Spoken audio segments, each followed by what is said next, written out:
What's up YouTube? It's another episode of the How To Guy, and today we're going to be talking about long exposure photography using your Osmo Pocket. I'm going to try and keep this as simple and straightforward as possible. I'm going to give you all the information you need so you can understand just how powerful this little camera is. Long exposure is one of the best things you can actually do with your Osmo Pocket. I'm also going to take you out at night and show you how to do it in 3 easy steps. If you haven't already, please hit the subscribe button. I really appreciate every single new subscriber we get, and leave a comment that you subscribe so I can personally say hello, check your channel out. And so without wasting your time any further, let's get started with long exposure time-lapse photography. The first step is called step 0. Step 0 is actually the first step, and I wanted to go over a few little basics very quickly, just talking about exposure, shutter speed and aperture using your Osmo Pocket. So in order to create those really cool cinematic type time lapses you see, you need to understand about light. Long exposure photography is all about controlling how much light hits your camera sensor. Now the Osmo Pocket has a fixed aperture of f2.0, so we can't actually change the aperture. What we do have control over is the ISO and the shutter speed. Now I went out in the evening to actually test out the Osmo Pocket, but I didn't use an ND filter. You can actually use an ND filter if you want to slow down the amount of light that hits your camera sensor. In this particular video, I didn't do it. I just used my shutter speed to adjust how quickly the camera opens and closes that shutter. That means less light is actually getting into your sensor because you're closing it at a certain speed. When you long exposure photography, you generally leave your shutter open for about a second or 1.3 seconds, or sometimes even less than a second gives you the correct result, as you'll see in the video example today. When you set your Osmo Pocket to Pro mode, you're able to actually change the manual settings. And make sure your Pro mode, as before, is turned on. It sometimes gets stuck. Pro mode needs to be colored in.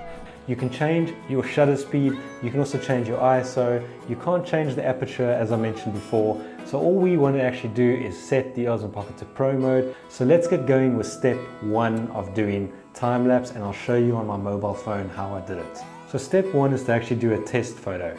If you're wondering where you can actually do long exposure time-lapse photography, a good place is always like a gas station. Perhaps you have a sort of a diner nearby you, or any kind of traffic intersection where there are lots of lights zooming past.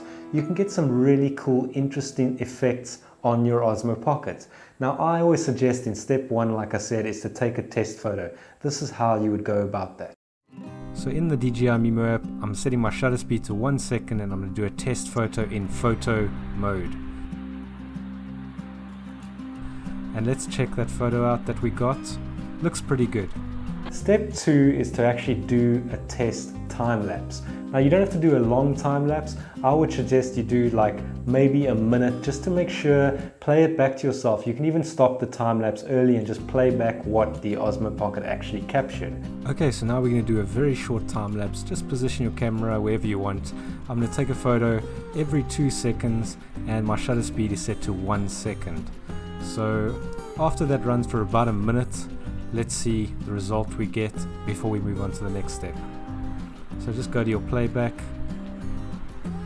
Yeah, that looks okay. So the next step is, once you're happy with your time lapse, is to actually do the complete time lapse. When you do the complete motion time lapse, as I'm going to show you in these steps, you actually set 4 different points in your screen, and using your DJI Mimo app, let me show you how to do that right now. Okay, so now we just move our camera to our starting point and we click the little arrow at the top. And I'm going to take a photo every 2 seconds, a duration of 10 minutes, and then I'm going to click the little path on the top right, the little path icon. And there's a little blue square. Click the little blue square to add your first point, move your camera to the left, add another blue point with the plus, move your camera again until you're happy. And again, that's added 3 points now, and we'll just add one further one and add a 4th point.